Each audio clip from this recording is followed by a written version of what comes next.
आज हम कुछ प्रॉब्लम डिस्कस करने वाले हैं जो डिस्क्रीट चार्ज डिस्ट्रीब्यूशन और कंटिन्यूस चार्ज डिस्ट्रीब्यूशन के बारे में होगी। तो आइए देखते हैं पहली प्रॉब्लम, एग्जांपल नंबर फर्स्ट। तो देखिए एग्जांपल फर्स्ट में क्या दिया हुआ है, गिवन है 2 point charges Q1 and Q2। 2 point charges हैं Q1 एंड Q2, दोनों एक दूसरे से 0.1 मीटर अपार्ट हैं।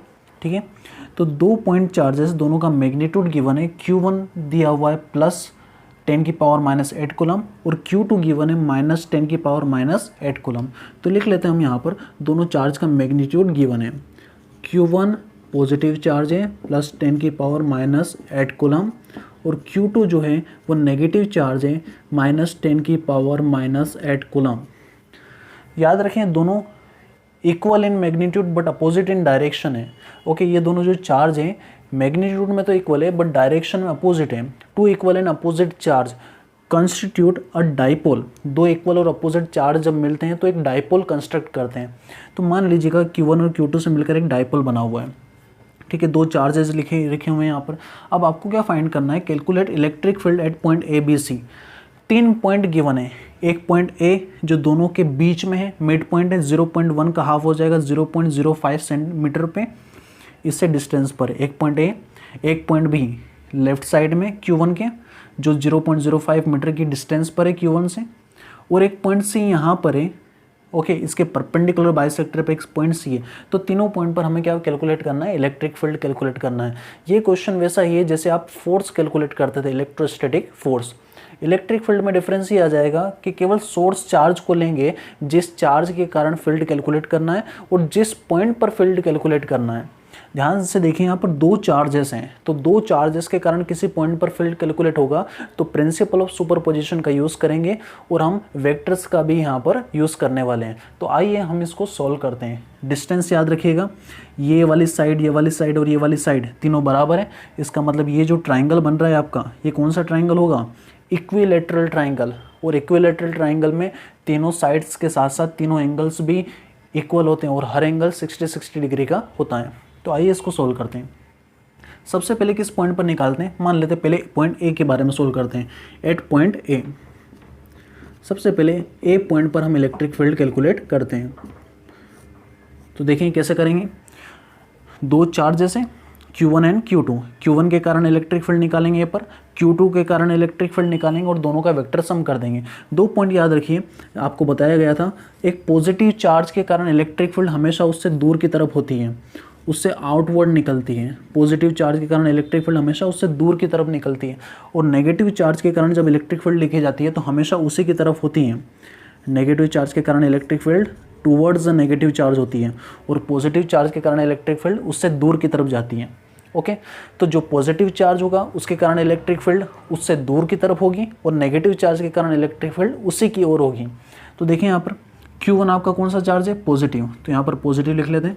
Q2 कैसा चार्ज है, नेगेटिव। ओके, यहाँ पर नेगेटिव लिख लेते हैं। अब सबसे पहले पॉइंट A के ऊपर इलेक्ट्रिक फील्ड कैलकुलेट करना है। पॉजिटिव के कारण आउटवर्ड होगा और नेगेटिव के कारण उसी की तरफ इनवर्ड लिखा जाएगा इलेक्ट्रिक फील्ड।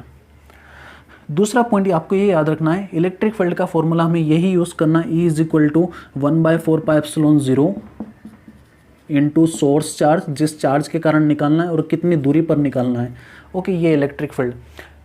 इसके इलेक्ट्रिक फील्ड का डायरेक्शन क्या होगा, डायरेक्शन हम पता कर लेंगे। अगर पॉजिटिव चार्ज होगा तो उससे दूर की तरफ होगा और नेगेटिव चार्ज होगा तो उसी की तरफ होगा इलेक्ट्रिक फील्ड। ओके, दूसरे पॉइंट याद रखना है, वेक्टर्स का ध्यान रखना है। अगर 2 वेक्टर एक ही डायरेक्शन में होंगे तो दोनों को जोड़ लिया जाएगा। अगर 2 वेक्टर अपोजिट डायरेक्शन में होंगे तो घटा दिया जाएगा। बड़े वेक्टर के मैग्नीट्यूड में से छोटा वेक्टर का मैग्नीट्यूड घटा दिया जाएगा और रिजल्टेंट लिखा जाएगा उसको देखकर। अगर 2 वेक्टर एक दूसरे से कुछ एंगल बनाएंगे तो वहाँ पर हम कुछ फॉर्मूला यूज़ करेंगे वेक्टर एडिशन का। ओके, इन सारी चीज़ों को ध्यान में रखते हुए हम इसको सॉल्व करते हैं और आगे बढ़ते हैं। देखिए, पहला पॉइंट A के ऊपर इलेक्ट्रिक फील्ड लिखना है आपको। तो सबसे पहले Q1 के कारण लिखते हैं A पर इलेक्ट्रिक फील्ड। ओके, तो electric field at point A due to 1। Okay, इस तरह से हम सिंबल यूज़ कर रहे हैं। इलेक्ट्रिक फील्ड एक पॉइंट के ऊपर लिखेंगे, किसके कारण, Q1 के कारण। ओके, इन दोनों के बीच का सेपरेशन कितना है, ये इसके मिड में रखा हुआ है, इसका मतलब इन दोनों के बीच का सेपरेशन होगा 0.1 का आधा, तो 0.05 मीटर। ओके, तो इसके कारण इलेक्ट्रिक फील्ड की डायरेक्शन क्या होगी, पॉजिटिव चार्ज है तो पॉजिटिव चार्ज के कारण इलेक्ट्रिक फील्ड इससे दूर की तरफ होगी, तो ए से दूर की तरफ ये होगा electric field due to one charge, point A के ऊपर वन के कारण इलेक्ट्रिक फील्ड है ना, पॉजिटिव चार्ज के कारण इलेक्ट्रिक फील्ड उससे दूर की तरफ होगी। तो लिखें कितना होगा 1/4πε0, 1/4πε0 की वैल्यू हमेशा रखें 9 × 10⁹ चार्ज Q, कौन सा चार्ज है Q1, और Q1 का मैग्नीट्यूड कितना है 10⁻⁸ डिवाइडेड बाय सेपरेशन का स्क्वायर, दोनों के बीच का सेपरेशन कितना है 0.05 का स्क्वायर, तो 0.05 का स्क्वायर।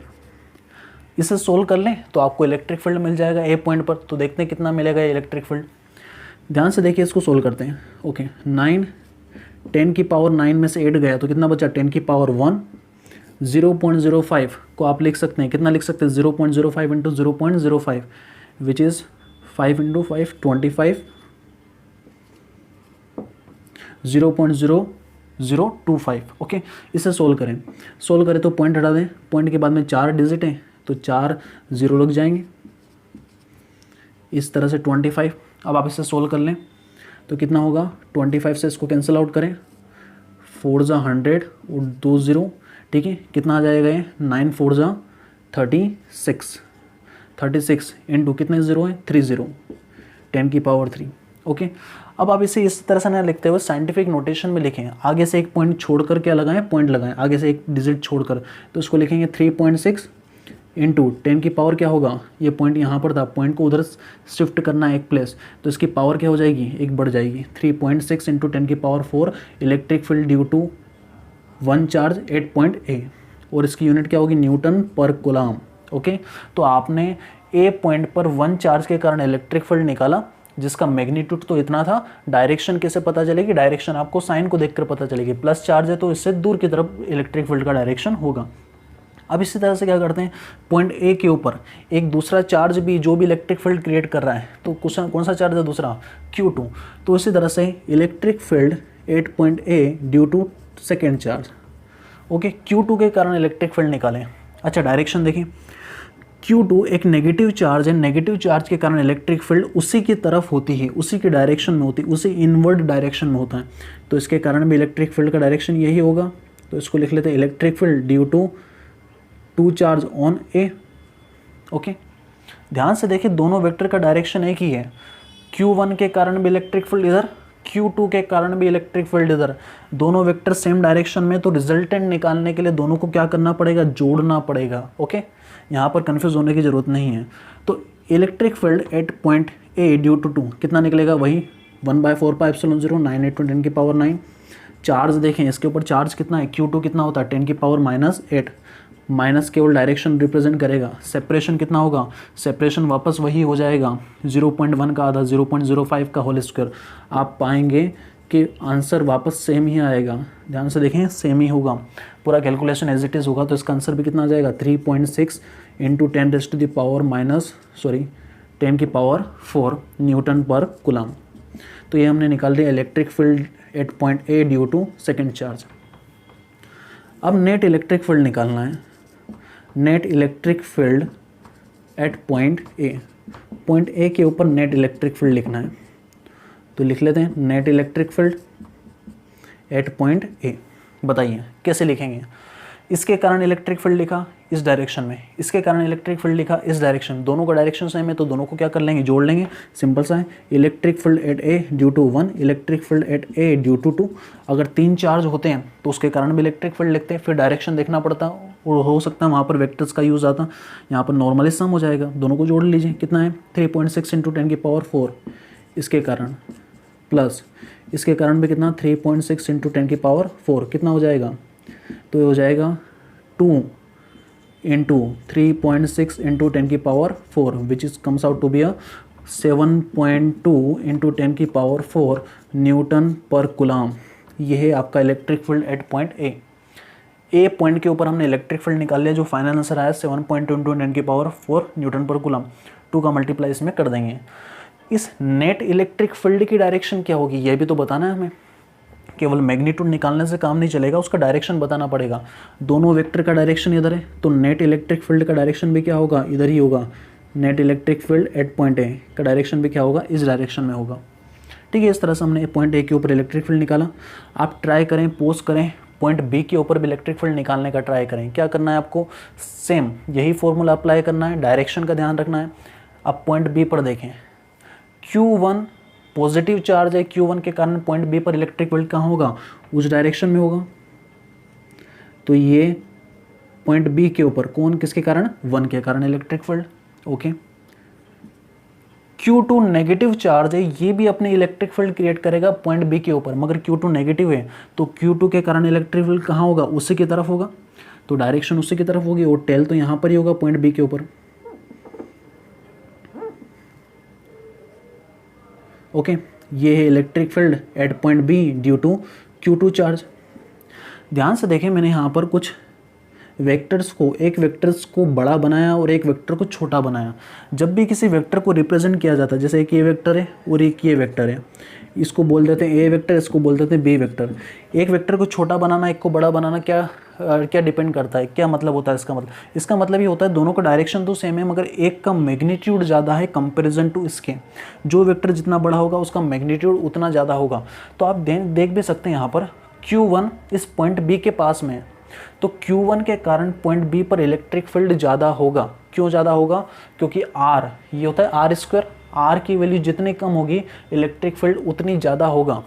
तो Q1 इस पॉइंट बी के ऊपर पास में है, इसलिए Q1 के कारण इलेक्ट्रिक फील्ड यहाँ पर ज़्यादा होगा, मतलब ये वाला EB1 की वैल्यू ज़्यादा होगी मैग्नीट्यूड में। और Q2 के कारण इस पॉइंट बी के ऊपर जो इलेक्ट्रिक फील्ड लिखा जाएगा वो इलेक्ट्रिक फील्ड का मैग्नीट्यूड कम होगा, क्योंकि देखिए सेपरेशन कितना बढ़ गया, यहाँ पर सेपरेशन केवल इतना सा, यहाँ पर सेपरेशन इतना है, तो ये वाला वेक्टर्स कम होगा, इसका मैग्नीट्यूड कम होगा। और दोनों का डायरेक्शन अपोजिट है, तो दोनों को निकालेंगे और बड़े वाले वेक्टर्स में से छोटे वाले वेक्टर को घटाएंगे और डायरेक्शन क्या आएगा रिजल्टेंट का, बड़े वाले के अलोंग। तो ये है net electric field at point B. आप ट्राई करें इसे निकालने का, हम भी करते हैं यहाँ पर। ओके, अब क्या करना है, electric field at point B, सबसे पहले लिखेंगे हम electric field at point B due to 1। कितना लिखेंगे, 9 × 10⁻⁹ विच इज़ 1/4πε0 Q1। Q1 कितना है, 10⁻⁸ डिवाइडेड बाय R²। R कितना है, सेपरेशन, दोनों के बीच का सेपरेशन देखिए कितना होगा, 0.05 का होल स्क्वायर। इसे सोल्व करेंगे तो वापस आपका यही आ जाएगा। देखिए इसको सोल्व करेंगे कितना आएगा, 3.6 × 10⁴ न्यूटन पर कूलम। डायरेक्शन हमने देख लिया है, 1 के कारण बी के ऊपर डायरेक्शन किधर होगा, उधर होगा। ठीक है, इसी तरह से निकालते हैं electric field at point B due to 1। कितना होगा, 1/4πε0 इंटू चार्ज। इस Q2 का मैग्नीट्यूड कितना है, देखिए यहाँ पर 10⁻⁸। सेपरेशन, ध्यान से देखिए सेपरेशन, Q2 और जिस पॉइंट पर इलेक्ट्रिक फील्ड कैलकुलेट करना है इनके बीच का सेपरेशन कितना है, ये वाली डिस्टेंस तो हो गई 0.1 और ये एक्स्ट्रा कितनी है 0.05। तो दोनों को जोड़ देंगे, 0.1 + 0.05 कितना हो जाएगा, 0.1 और 0.05, तो 0.15 का स्क्वायर। ओके, सेपरेशन इतना होगा यहाँ पर 0.1 + 0.05 विच इज़ 0.15 का स्क्वायर। सोल्व करेंगे इसे भी यहाँ पर। ओके, तो सोल्व करने पर कितना आएगा, देखिए यहाँ पर इसे सोल्व कर लेते हैं, वही होगा 10⁻9 × 10⁻1 0.05। 0.05 का स्क्वायर कितना होता है, 15 का स्क्वायर 225। पॉइंट हटाएंगे तो कितने लग जाएंगे, 4 0। ओके, 225 में 9 का डिवाइड लगाएंगे यहाँ पर, ठीक है, या फिर 225 में डिवाइड लगाने की जगह आप इसको कैंसिल आउट कर सकते हैं 25 की टेबल से। ओके, 25 की टेबल से कैंसिल आउट करते हैं। 25 की टेबल से देखिए कितने बार आ जाएगा ये, 9 टाइम्स। और 25 की टेबल से 25 4 × 100 एंड 00। 9 से 9 काट दीजिए, कितना बचेगा, 400 और एक 0 और ये आ गया, तो कितना आ गया 4000। याद रखिए इसको आपने साइंटिफिक नोटेशन में लिखा है, इसको 4000 लिखेंगे अच्छा नहीं लगेगा, वो कैलकुलेशन करने में दिक्कत आएगा, इसलिए हम क्या करेंगे इसको भी साइंटिफिक नोटेशन में कन्वर्ट करते हैं। तो साइंटिफिक नोटेशन में कन्वर्ट करने के लिए क्या करेंगे, 4000 लिखा हमने, पॉइंट कहाँ लगा है, यहाँ पर लगा। इस पॉइंट को आगे से एक नंबर छोड़ के लगाना है, मतलब इस पॉइंट को 3 प्लेस इधर खसकाना पड़ेगा, शिफ्ट करना पड़ेगा। तो इसको लिखेंगे 4.0 इंटू 10 की पावर, कितनी प्लेस शिफ्ट करा उधर, 3 प्लेस शिफ्ट करा, तो 10 की पावर कितना हो जाएगा 3। ओके, कितना हो जाएगा 10 की पावर 3। तो इसको लिख सकते हैं 4.0 इंटू 10 की पावर 3। इसको 4.0 ना लिख के अगर मैं इस पॉइंट को एक प्लेस और आगे शिफ्ट करूं तो ये हो जाएगा 4 के भी आगे पॉइंट लग जाएगा, इसके आगे कुछ नहीं हो तो 0 लगा देंगे, 0.4। एक पॉइंट और आगे शिफ्ट करेंगे तो 10 की पावर एक और बढ़ जाएगी, 10 की पावर कितना हो जाएगा 4। 10 की पावर 4 इसलिए करा क्योंकि यहाँ पर भी 10 की पावर 4 है, यहाँ पर भी 10 की पावर 4 है, जोड़ना घटाना आसान होगा। इसलिए आंसर कितना आ रहा है स्टूडेंट्स, 0.4 इंटू 10 की पावर 4 न्यूटन पर कूलम। ठीक है, अपना कैलकुलेशन स्ट्रॉन्ग करिए, इसको हम रफ करते हैं, आप इसे नोट कर लीजिएगा। ओके, हमने दोनों के कारण इलेक्ट्रिक फील्ड निकाला, दोनों के कारण निकल गया है। अब आप देखें नेट इलेक्ट्रिक फील्ड निकालते हैं एट पॉइंट बी पर। Net electric field at point B, बताइए कितना होगा एट पॉइंट बी। तो net electric field at point B, क्या करेंगे नेट इलेक्ट्रिक फील्ड के कारण, 1 के कारण इधर, 2 के कारण इधर, कौन सा वेक्टर बड़ा है, ये वाला वेक्टर बड़ा है। ये वाला वेक्टर क्यों बड़ा है, क्योंकि सेपरेशन कम था, सेपरेशन कम था तो इलेक्ट्रिक फील्ड ज़्यादा होगा, तो ये ज़्यादा पावरफुल इलेक्ट्रिक फील्ड है, ये कम इलेक्ट्रिक फील्ड है। तो बड़े वाले में से छोटे वाले को घटा देंगे, बड़ा वाला कितना EB1, 1 के कारण जो इलेक्ट्रिक फील्ड लग रहा है वो ज़्यादा होगा कंपैरिजन टू 2 के कारण, और दोनों वेक्टर का डायरेक्शन अपोजिट है इसलिए घटाना पड़ेगा बड़े वाले में से छोटे वाले को। और जो नेट इलेक्ट्रिक फील्ड आएगा वो किसके डायरेक्शन में आएगा, बड़े वाले के डायरेक्शन में, क्योंकि ये चार्ज इसके ऊपर पास में है तो ये ज़्यादा फोर्स लगाएगा कंपैरिजन टू इधर, तो नेट फोर्स आपका इधर ही लगना है, नेट इलेक्ट्रिक फील्ड। घटा दीजिए कितना आ रहा है, EB1 विच इज़ 3.6 इंटू 10 की power 4 minus EB2 which is 0.4 into 10 की पावर 4। 10 की पावर 4 को कॉमन ले लें, बचेगा 3.6 माइनस 0.4 इंटू 10 की पावर 4, कितना आ जाएगा ये, तो ये आ जाएगा 3.2 इंटू 10 की power 4 Newton per coulomb. This is the required resultant electric field at point B due to these two charges Q1 and Q2. And what is the direction of this resultant electric field? इस resultant electric field का direction कहाँ होगा, बड़े वाले के along, तो इसका direction इधर ही होगा नेट इलेक्ट्रिक फील्ड का। ओके, A पर निकाला, B पर निकाला, अब निकालते हैं एट पॉइंट C।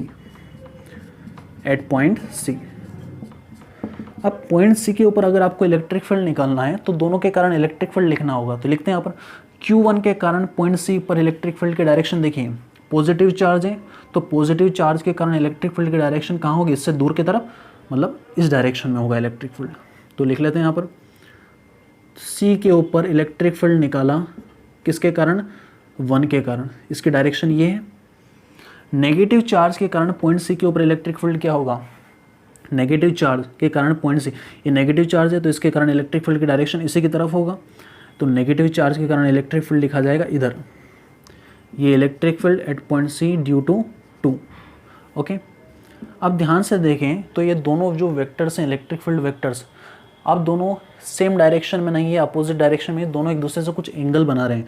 और ये एंगल कितना है आप देख सकते हैं, ये अगर इक्विलैटरल ट्राइंगल है तो हर एंगल कितना होता है, 60 डिग्री का होगा हर एंगल।